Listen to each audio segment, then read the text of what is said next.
Entonces, vamos a ir entrando a la vergüenza. Bueno, vamos a ir entrando. Seguimos entrando en la vergüenza, porque ya estuvimos viendo la semana pasada. Empezamos a ver esta parte del versículo 7, que es la primera herida que vamos a estar considerando que el ser humano tiene. ¿Vale? ¿Se ve bien? ¿Se escucha bien?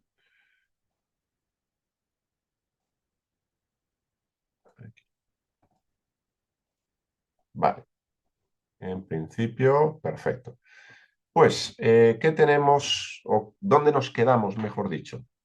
Nos habíamos quedado en esta parte, que hablamos de la pérdida de la Baf, de la palabra arumim e ihumim, como en el texto, si comparamos Génesis 2:25 con ahora Génesis 3:7, comparamos la palabra desnudos y había una pérdida de la Baf. La Baf, recordemos que será esa consonante, ¿vale? No estaba en Génesis 3:7, con lo cual ya eso nos decía que había habido una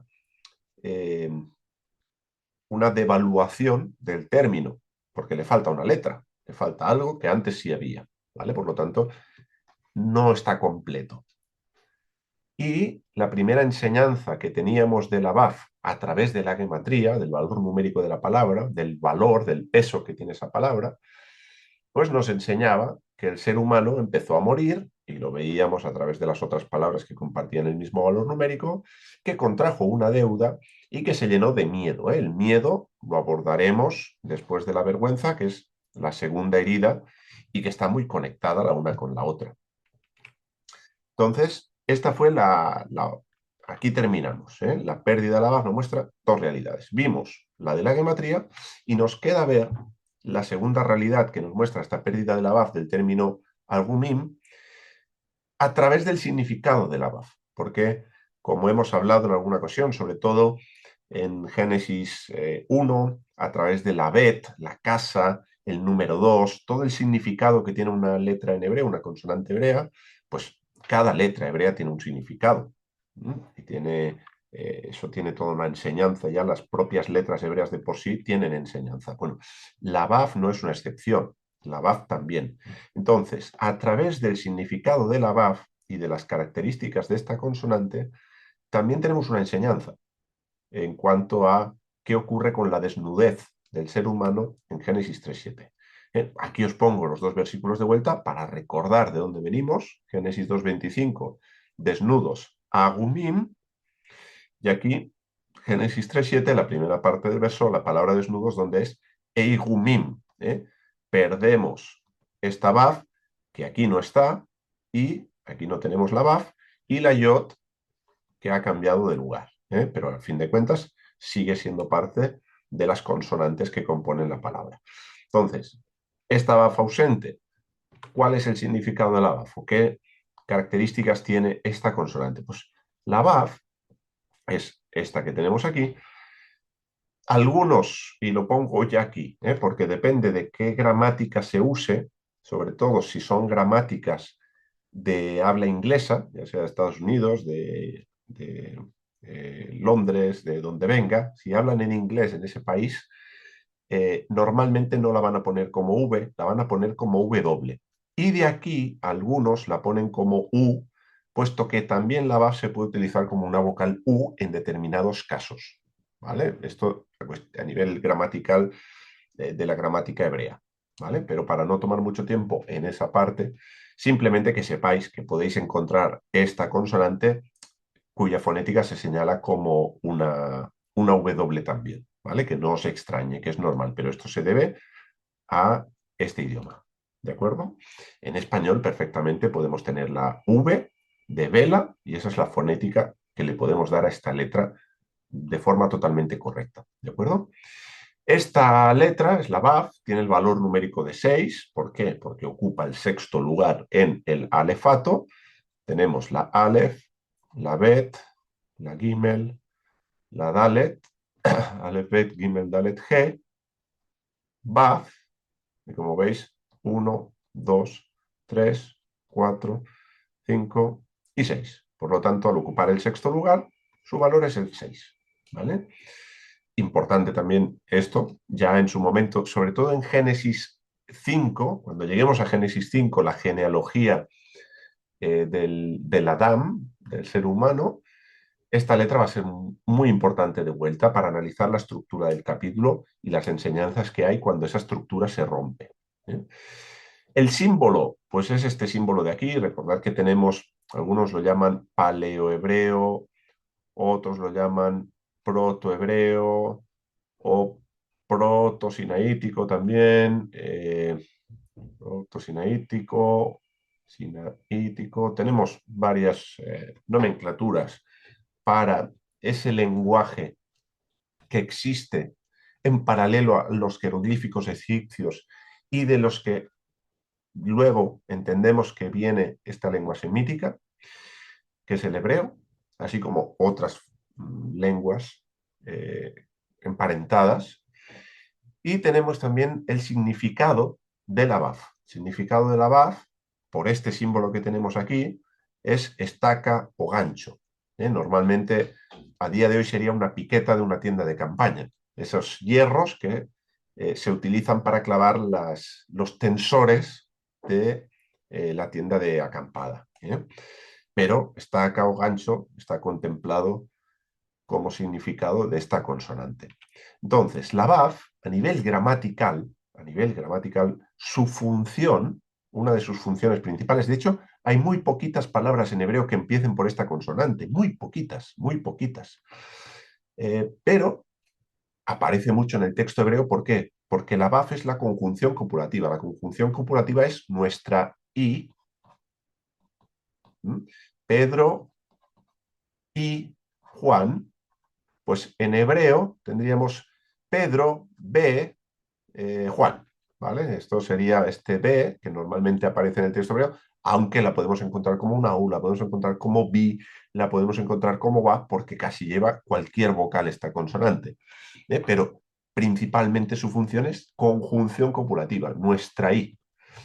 Es una letra que une, por tanto, porque une frases, une palabras, une términos. Es una letra que tiene esa función, la de unir, igual que, o la de anclar, igual que su significado, que su símbolo.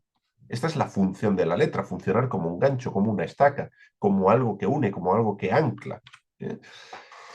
Esta letra, es muy curioso, aparece por primera vez en Génesis 1.1.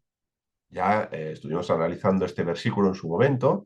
Bereshit para Elohim, et Hashamayim be'et, y este be'et es la conjunción copulativa con el marcador del objeto directo que tenemos, be'et haaretz.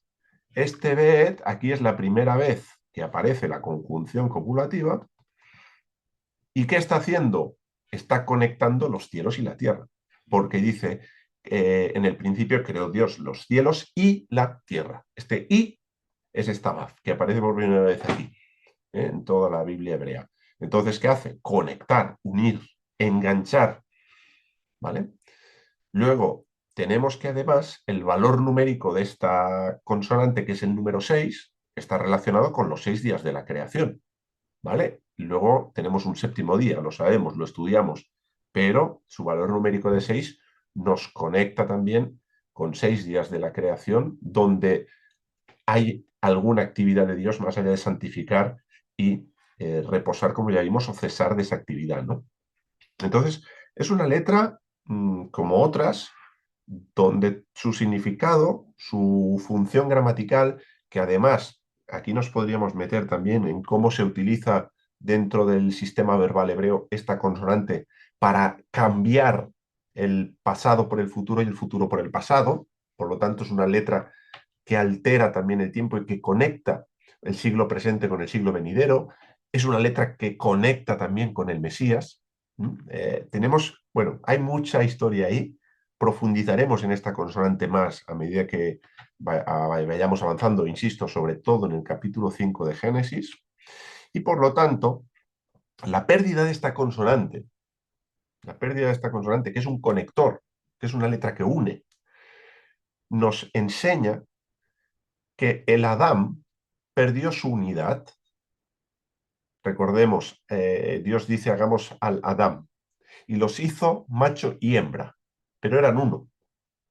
Bueno, pues al perder la Baf pierden unidad entre sí, pierden también unidad o conexión, anclaje con la creación, porque a partir de aquí la creación va a quedar maldita a causa del ser humano, entra la muerte en el mundo, viene todo lo que Dios ha hecho empieza a estropearse, empieza el deterioro, y también, cómo no, pierden su conexión con el Creador.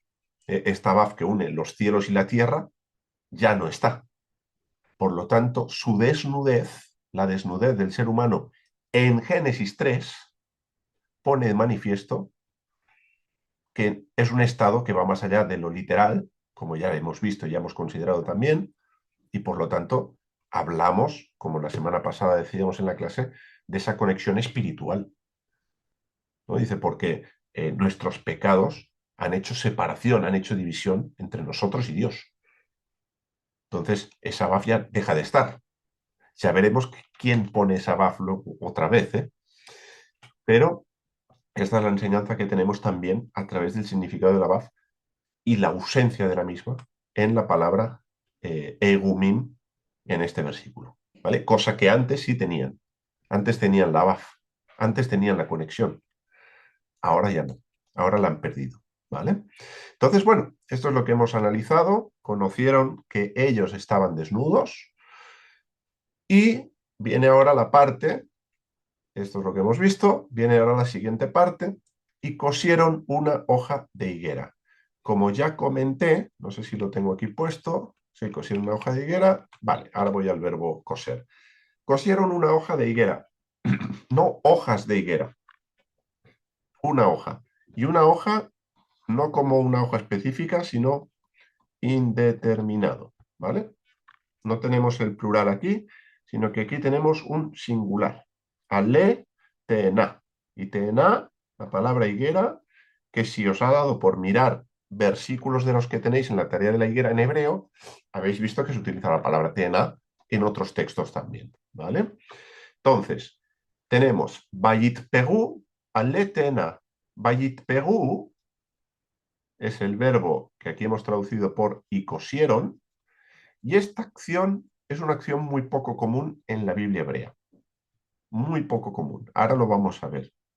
Ahora vamos a ver el verbo, vamos a ver que la traducción de coser es correcta, y vamos a ver qué hacen con esta hoja de higuera realmente y qué implica eso para nosotros hoy también, ¿vale? Y qué relación tiene con esa vergüenza, con esa desnudez, porque al final lo que están haciendo aquí es algo que les ayude a solucionar este problema.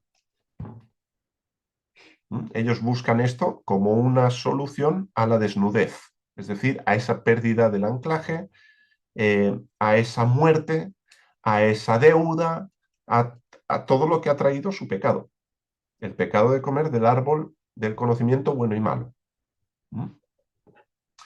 Entonces, el verbo vayitpegu, que tenemos aquí en Génesis 3:7, es un verbo en pal. El pal en hebreo, o pal o cal. Algunas gramáticas, para los que están estudiando hebreo, van a encontrarse cal. Es la voz activa simple, es decir, el sujeto realiza la acción llana y simplemente, hace algo. En Vayictol, que es un tiempo perfecto, fijaros, aquí tenemos la Baf, pero está invirtiendo el tiempo. Esto sin Baf sería un tiempo imperfecto, un futuro, pero al tener la Baf tenemos una inversión del tiempo. Por eso traducimos y cosieron y no traducimos y coserán, sino y cosieron. La tercera persona del masculino plural, ambos cosieron, y ambos cosieron una hoja de higuera, y la raíz es esta, ¿vale? La raíz es la que tenemos aquí formada por la taf, la pei y la resh, ¿vale? Taf, pe y resh, y significa coser o hilvanar, es decir, la acción tiene que ver con esto, este ámbito, ¿eh? Como he dicho, es un verbo que se utiliza muy poquito en la Biblia hebrea.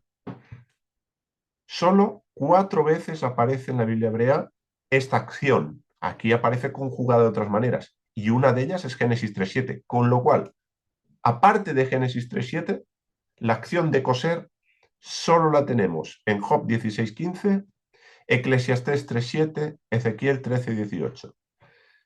Sí que es una acción muy inusual esta raíz, ¿eh?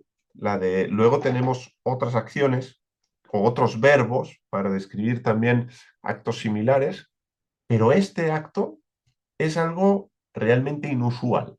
Con lo cual, lo que está haciendo el hombre, el Adán, el ser humano, el varón y la varona en Génesis 3, es algo que luego no vamos a ver de forma habitual que se haga.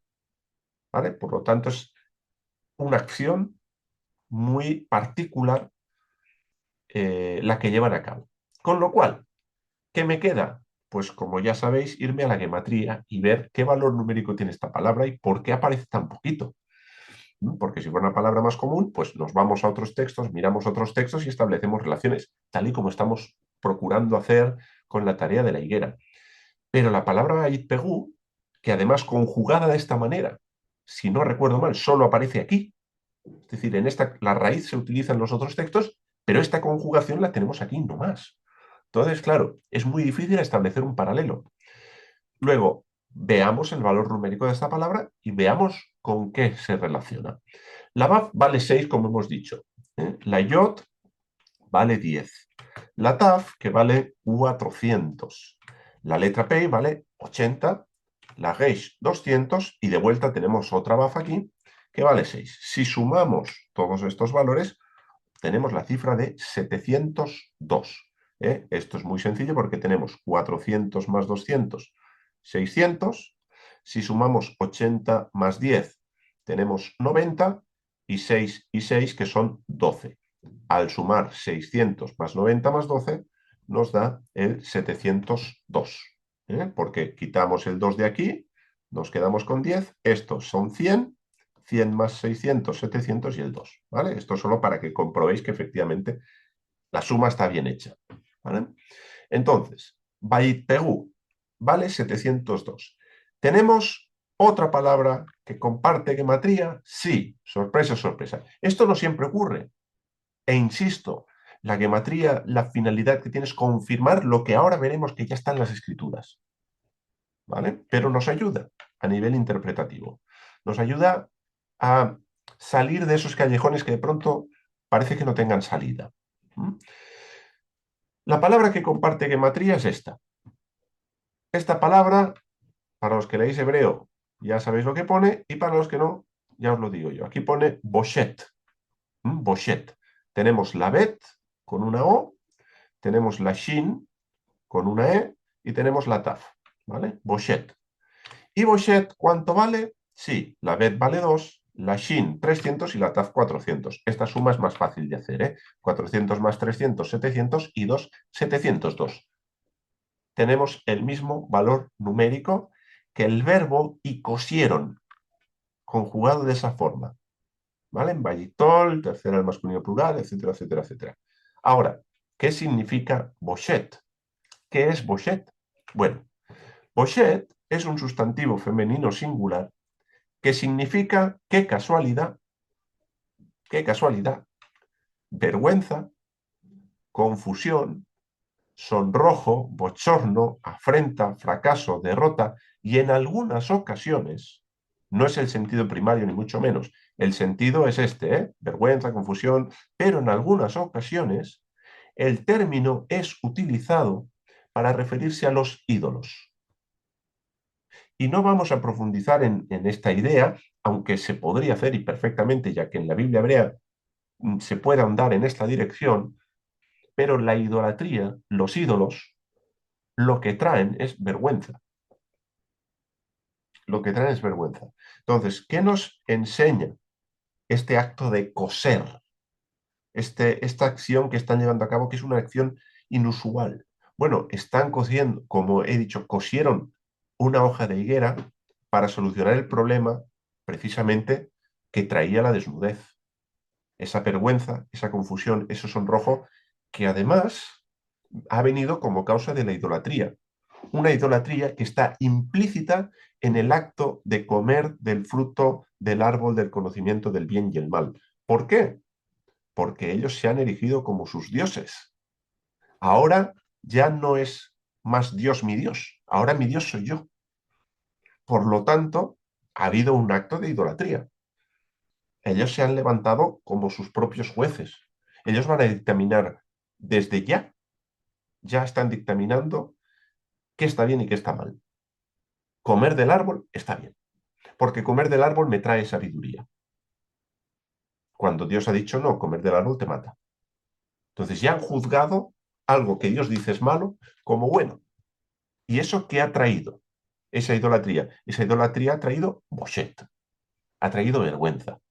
Y por esta vergüenza es que ellos tienen que coser esta hoja de higuera, que ahora veremos y ahora trabajaremos por qué utilizan o por qué puede ser que utilicen esta hoja de higuera para hacer el elemento que hacen. Porque ahora construyen, por primera vez fabrican algo. No tenían necesidad ninguna de fabricar nada. Empieza la fabricación de elementos aquí, porque lo tenían todo.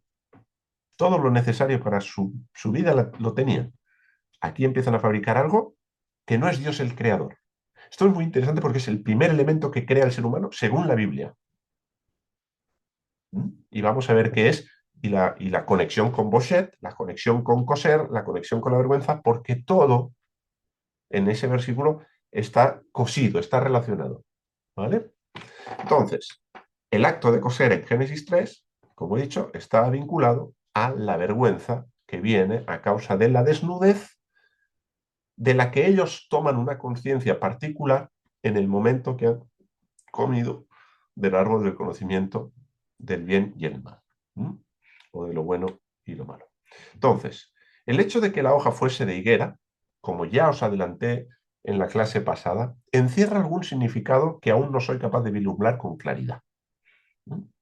Hay ideas que están sobrevolando lo que puede ser, pero la hoja en específico de la higuera me sigue resultando un misterio, que no significa que no tenga un significado, creo que lo tiene, pero que sencillamente aún no lo puedo vislumbrar claramente. Sin embargo, lo que sí nos queda claro, lo que sí nos queda claro es que llevan a cabo una acción para cubrirse, básicamente, y nos muestra el actuar humano ante la transgresión, ante el pecado. La acción propia con la que se procura ocultar aquello que avergüenza, es decir, ellos toman una iniciativa para ocultar su desnudez, y a su vez muestra algo muy interesante también, que es la individualidad, ya que por primera vez en la Biblia hebrea, eso es lo que significa BH, Biblia hebrea, y en relación precisamente con la desnudez, lo vamos a ver en Génesis 3:10, aparecerá el pronombre personal anojí, yo. El pronombre personal anojí, que en hebreo significa yo, aní o anojí, lo que pasa que en Génesis 3:10 tenemos anojí, ¿vale? Hay dos maneras de decirlo en hebreo. La más cortita, aní, y esta un poco más larga. Las dos correctas, ¿eh? Se utilizan indistintamente en la Biblia hebrea. Probablemente una es más antigua que otra. Va a aparecer por primera vez en Génesis 3:10. Antes no existe la individualidad. La individualidad surge, aparece por primera vez en relación con la desnudez. Por lo tanto, como decía, esa Baf que antes conectaba al macho y a la hembra, ahora esa Baf no está. Ya no hay una conexión entre ellos. Ya no hay una conexión con el creador. Ya no hay una conexión con la naturaleza. Todo eso se ha roto y aparece el yo, el individuo, por primera vez ahí. También lo vamos a trabajar cuando lleguemos al versículo 10, que es cuando Dios va a buscar al ser humano, o la voz de Dios que se paseaba en el huerto va al encuentro del ser humano, eh, y ahí aparece por primera vez ese pronombre. Algo también muy interesante y muy a reflexionar en nuestras vidas hoy, el individualismo. Bueno, seguimos adelante con lo que hicieron, lo que tenemos en el versículo, porque ya hemos visto, cosieron una hoja de higuera Y por último, lo que nos dice el versículo es que se hicieron ceñidores o talabartes. Ceñidores o talabartes. Como dije en el interlineal de Génesis, que con 7 campos de estudio que publiqué hace ya varios años atrás, disponible en Amazon, esta traducción ya la hago constar. Otras traducciones bíblicas no aparece eso, aparece delantales. Pero vamos a ver, que ahora tenemos, sí, espero que nos dé tiempo en estos 15, 17 minutitos que tenemos, a ver cómo el término hebreo que se utiliza aquí va a aparecer en el resto de la Biblia hebrea. Y ya nos vamos a dar cuenta que traducir el término hebreo que tenemos en Génesis 3:7 por delantal, pues hombre, si fueran a cocinar algo, igual lo aceptaba, pero ya vamos a ver que no tiene que ver con eso y lo importante que es ese matiz, ese cambio que parece, dices, bueno, ¿qué más dará, Jonathan? ¿Qué tiquismiquis eres? Eh, Deja tu catalán a un lado. ¿Qué más dará que sea un ceñidor, que sea un delantal? Al final lo que pasa es que se cubren. No, no. Es que es importante ver qué es ese instrumento y no otro. Qué es ese elemento, ese ceñidor, ese talabarte, lo que van a hacer. Vuelvo al texto, Génesis 3:7, y lo vamos a ver. Dice, hicieron para ellos ceñidores, y lo tenemos aquí en el texto hebreo. Recordad, todo marcadito en azul. El análisis de lo anterior está hecho. Nos vamos a esta última frase del versículo 7. Vaya su, lahem, e hicieron para ellos, y esta es la palabra que vamos a estar eh, considerando, que es la palabra ha-go-got. Ha-go-got. Ha-go-got. Fijaros, porque ahora la vamos a analizar, la voy a poner en grande, como siempre, y la vamos a ver, ¿eh? Pero quiero que ya veáis la het, la gimel, ¿vale? Ahora la pongo en grande, la resh y la taf, ¿vale? La het, que sería la j en este caso, la gimel, que sería la g, la resh, que sería la r, y la taf, que sería la t, y en este caso con estas vocales, ja, go, got. ¿Vale? Esto es lo que tenemos aquí.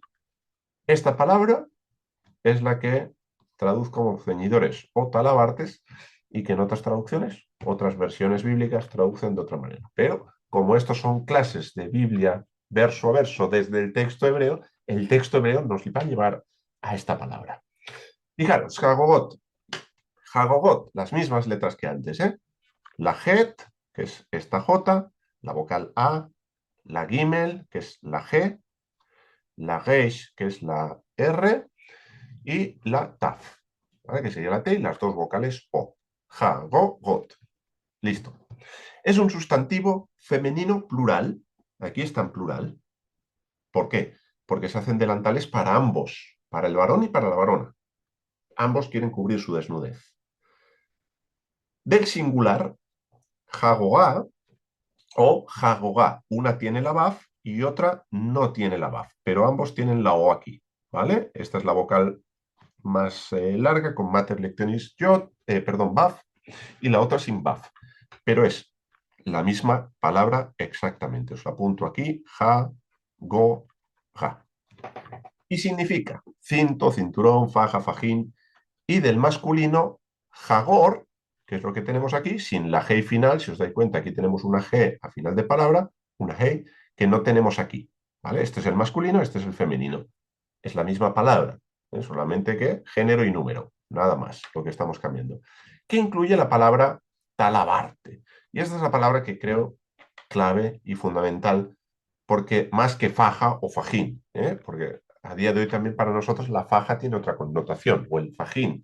Pero vamos a ver esta palabra, la palabra jagogot, en sus diferentes géneros y números, que insisto, no es una palabra tampoco muy común en el texto hebreo, en la Biblia hebrea. Aparece, si no, son 7 ocurrencias, y vamos a ver brevemente los 7 versículos, porque me interesa que veamos cada uno de los versículos. Los vamos a ver desde la traducción Reina Valera 1960 y vamos a ver cómo esa traducción ha vertido este término en los diferentes pasajes donde aparece. Y ya nos vamos a dar cuenta que el contexto y la traducción del término, la traducción específica del término, va en esta dirección. Talabarte o ceñidor, o cinto, pero un cinto específico, porque el talabarte sí es un cinto, pero tiene una función específica. Y esa función es la que es determinante en Génesis 3. Lo vamos a ver, sin tomar más tiempo. Primer libro de Samuel, capítulo 18, verso 4, es la siguiente vez que aparece el término Jagogot en su conjugación, ¿vale? Sea en género masculino, sea en femenino, o sea en singular o sea en plural. En este caso lo vamos a tener en singular. Escena: Jonatán y David. Jonatán va a equipar, va a vestir a David, lo va a llevar de tiendas y le va a decir, mira, aquí tienes todo lo que es mío, esto para ti, esto para ti, esto para ti. Va a vaciar el armario Jonatán y va a vestir a David. Dice, Jonatán se quitó el manto que llevaba, se lo dio a David y otras ropas suyas, dice, hasta su espada, su arco y su talabarte. Reina Valera del 60, que esto es un copia y pega, traduce talabarte, la palabra que aquí tenemos como ja-go-go. Jagogó es la palabra que hemos visto antes, jagor, la tenemos jagor, más un sufijo pronominal que sería el posesivo su, el talabarte de él, el talabarte de Jonatán. Y fijaros qué elementos acompañan al talabarte: la espada y el arco, armas que se utilizan para la guerra. Esto es algo que se irá repitiendo en los siguientes versículos, ¿vale? Tenemos Jagogó, que es Jagor, talabarte, traducido así en Reina Valera del 60, la misma palabra, que se traduce en Génesis 3 como delantal. Seguimos en el segundo libro de Samuel, tercera vez que aparece el término Jagor, Jagorá, talabarte, cinto, ceñidor. Segundo libro de Samuel, capítulo 18, verso 11. Seguimos, Reina Valera del 60. En este caso interesa esta traducción para que veáis cómo los propios traductores de esta revisión bíblica han traducido el término. Y Joab respondió al hombre que le daba la nueva acerca de Absalón, creo que es. Dice, y viéndolo tú, ¿por qué no le mataste? Luego allí echándole a tierra. Me hubiera placido darte 10 siclos de plata y un talabarte. Aquí lo tenemos. ¿Qué palabra tenemos? Ja-go-ga. El femenino singular de ja-go-rot. Y aquí no dice, me hubiera placido darte un delantal. No tendría mucho sentido, ¿no? Un talabarte. Luego veremos qué es el talabarte. De pronto ya conocéis la palabra, pero ahora veremos qué es, ¿eh? Y hablamos de Joab, un hombre de guerra, general de guerra, Joab, hijo de Sardia, pariente además de, no sé si es de David, creo recordar, o de Saúl, no sé si era el primo o el tío, por ahí hay un parentesco muy estrecho, ¿eh? Luego, en el segundo libro de Samuel, capítulo 20, de vuelta tenemos a Joab, hombre de guerra, general de los ejércitos. 28, en la segunda parte del verso, dice, y Joab estaba ceñido de su ropa y sobre ella tenía pegado a sus lomos el cinto con una daga en su vaina, la cual se le cayó cuando él avanzó. Este cinto que tenía una daga es un talabarte, porque precisamente ya veremos que el talabarte sirve para llevar estos instrumentos de estas armas, estos instrumentos de guerra. Y la palabra cinto, que han traducido como talabarte en otros textos, en los anteriores, aquí volvemos a tener jagor, el masculino de jagora, que es el femenino singular de jagogot, que tenemos en Génesis 3:7. Bien, espero que la secuencia la estéis pudiendo seguir adecuadamente. Primer libro de los Reyes, capítulo 2, versículo 5. Ya no sé por qué ocurrencia íbamos, pero vamos, la quinta, la sexta, estamos ahí, ¿vale? 7 ocurrencias en total del término. Esto es muy poquito en todos los libros de la Biblia hebrea, muy poquito, con lo cual es un término especial, particular. Lo que pasa es que aquí tenemos más textos para analizar, ¿eh? Si no, echaría mano de la geometría. Pero en este caso tenemos textos para ver qué significa y para entender el sentido que tenemos en el texto. En primer libro de los Reyes, capítulo 2, verso 5, dice, ya sabes tú, y aquí está hablando David con Salomón, ¿vale? Y le dice, ya sabes tú lo que me ha hecho Joab, hijo de Sarvia. El texto es más largo, hay más versículos, léelo, no va a cambiar el sentido de lo que tenemos aquí, ¿eh? Dice, poniendo sangre de guerra en el talabarte que tenía sobre sus lomos. Tenía pegado a sus lomos un cinto. Aquí lo va a llamar talabarte. Podrían haber traducido talabarte y quedarse tan anchos, ¿eh? Es decir, es el mismo elemento. Dice, en el talabarte que tenía sobre sus lomos y en los zapatos que tenía en sus pies. La palabra talabarte aquí vuelve a ser, lo que pasa que aquí la tenemos con una preposición y un artículo definido, y aquí tenemos baja, go, gato, ¿eh? Que tenemos también su talabarte. También tenemos un sufijo pronominal aquí, pero vale, preposición y la palabra jago, go, aquí la tenemos, la het, la gimel con la vocal o y la resh. Esto sería jagogá, pero cambia a una taf porque cambia el estado constructo, porque tiene un sufijo pronominal ahí.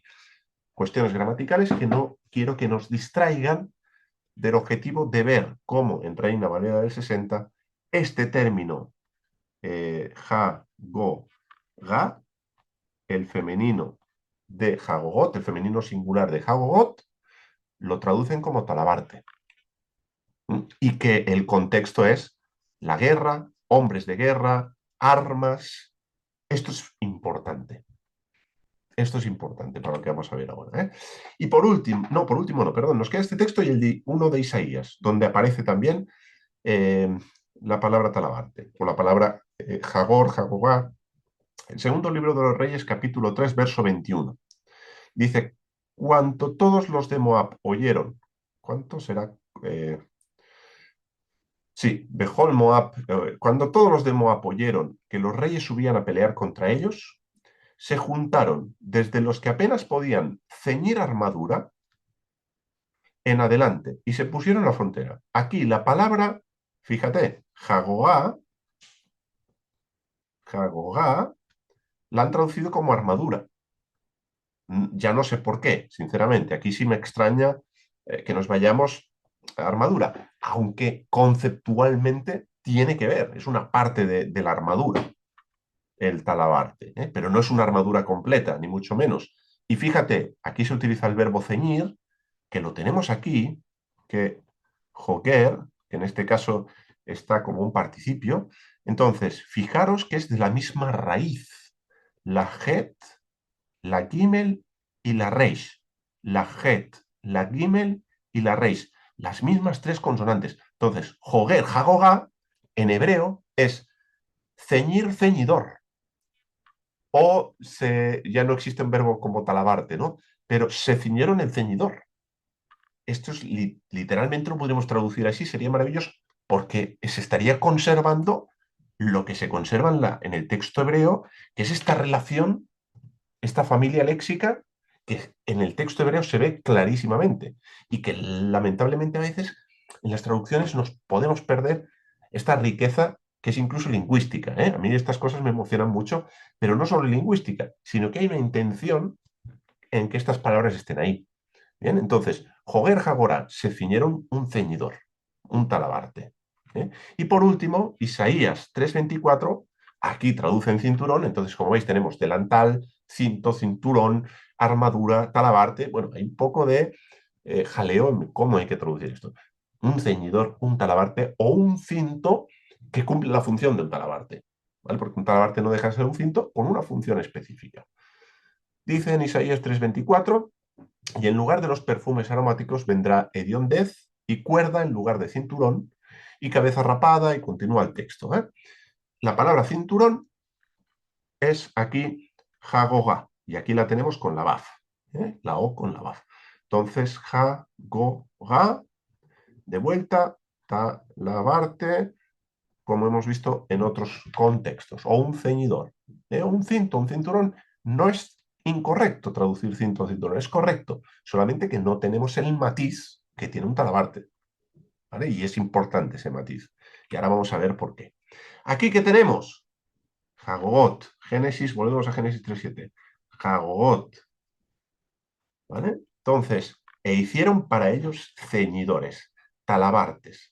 ¿Qué es un talabarte? Es una pretina o un cinturón ordinariamente de cuero, esto según la Real Academia de la Lengua Española, que probablemente eran de cuero también en aquel tiempo, que lleva pendientes, que lleva colgando los tiros de los que cuelgan la espada o el sable. Recordáis el pasaje que acabamos de leer, que Joab, hijo de Sarvia, en el cinturón, en este talabarte, llevaba una daga. Vemos cómo Jonatán le da el arco, la espada y el talabarte, donde David se va a insertar su espada, porque allí colgado está esa funda para la espada, o las armas de guerra. Entonces, fijaros sinónimos, talí, bicú, bridecú, pretina, cinturón, ceñidor. ¿Se puede traducir por cinturón? Sí, es un cinturón, pero es un cinturón que tiene una función específica que no es la de sujetarse el pantalón si es que te va holgado, sino que es colgar armas y forma parte de las piezas de la armadura. ¿Bien? Entonces, ¿qué nos muestra el talabarte y por qué es importante que se haga un talabarte y no un delantal para cocinar? Lo importante es que el talabarte nos muestra que en Génesis 3 empezaron los mecanismos de defensa. Si analizamos en psicología, la psicología de hoy, los mecanismos de defensa son consecuencia del pecado, porque en ausencia del pecado no hacen falta los mecanismos de defensa. Pero a partir de que el hombre peca, a partir de que empieza la vergüenza, no por el acto cometido, sino por el estado, ya lo vamos a comentar, vamos a ver que es necesario, o que es necesario desde el estado caído, incorporar estos mecanismos de defensa, a esos talabartes. Dice, fue lo que usaron para cubrir su desnudez, aquello que les avergonzaba. Es decir, los mecanismos de defensa son lo que nos ayudan a ocultar aquello que no nos gusta, básicamente, y de manera muy simplificada. Entonces, comparto este texto. Dice, ¿qué es la vergüenza? Bueno, la vergüenza, definido de vuelta por la RAE, es un estado mental de humillación debido al juicio negativo que juzgaron ellos. Ellos juzgaron su desnudez como algo negativo. O a la censura de un acto o un dicho. Fíjate que ellos no sienten vergüenza por haber comido del árbol prohibido. Ellos van a sentir vergüenza, y esto lo voy a decir ahora también, va a aparecer en alguna diapositiva, pero no sienten vergüenza por desobedecer a Dios. Esto lo tengo aquí al final, ¿eh? Ahora lo leo, pero si no me adelanto. Dice, este estado, sigo aquí, este estado es el que experimentaron el varón y la varona tras comer del fruto del árbol prohibido, en contraste con la ausencia del mismo antes de pecar, Génesis 2:25. Estaban ambos desnudos y no se avergonzaban. Es decir, no necesitaban ninguna hoja de higuera, ningún talabarte, ningún mecanismo de defensa, no sentían vergüenza, no sabían lo que era la vergüenza, eran unos sinvergüenza en el buen sentido de la palabra. A este respecto, es interesante notar que sintieran vergüenza por su desnudez, justo lo que os estaba comentando, aquí lo tengo, pero no por su pecado. No se avergonzaron por pecar. El texto no dice y sintieron vergüenza de haber comido el fruto del árbol prohibido, o sintieron vergüenza de haber desobedecido a Dios. No, sintieron vergüenza de cómo Dios los había creado. Y esto es para mí muy fuerte, desde mi comprensión y desde entender el hombre moderno de hoy, el ser humano hoy, que siente vergüenza de cómo Dios lo ha creado. Y lo vemos a veces en ciertas ideologías de una manera abrumadoramente clara. Entonces, ¿qué podemos aprender? O una de las cosas, hay muchas lecciones aquí, vamos, nos daría para mucho, pero podemos aprender que el pecado sí trae vergüenza, pero la vergüenza no siempre viene por el pecado cometido. Es decir, no sentimos vergüenza por el pecado que hemos hecho, la transgresión causada, sino que, como el Adán, se puede sentir vergüenza por ser tal y como Dios nos hizo, porque Dios creó al ser humano desnudo. y ahora están sintiendo vergüenza por ese estado en el que Dios los creó. Entonces, ¿qué están haciendo? Están juzgando su desnudez como algo que tienen que cubrir y que lo tienen, perdón, y que lo tienen que hacer con unos mecanismos de defensa o con elementos que les ayuden a defenderse porque ahora se sienten vulnerables. Y claro, si siento que me van a atacar, me tengo que proteger, porque si no hay ataque, ¿por qué me protejo? Y me acuerdo ahora de esa cita que forma parte de esas maldiciones que Dios habla contra nuestro pueblo, que nos dice, huirán sin que nadie les persiga. ¿Qué hace el ser humano en Génesis 3? Huir sin que nadie les persiga. ¿Y qué hace el ser humano caído, no regenerado, no nacido de nuevo? Huir sin que nadie le persiga. Y lo vamos a ver que desde Génesis 3 el hombre vive huyendo y sin saber de qué. Y ese es el estado último, más profundo, diría yo, del ser humano. Sin Dios, sin Mesías, alejado de las promesas de la ciudadanía de Israel, etcétera, etcétera, etcétera, que nos va a decir Pablo en Colosenses, o en Efesios, una de las dos cartas, creo que es Efesios. Entonces, claro, esto para saber decir, oye, Dios, ¿en qué punto estoy con respecto a ti, con respecto a mi prójimo? Eh, ¿Tengo paz de mi desnudez? Porque al final, la realidad es que todos estamos desnudos ante Dios.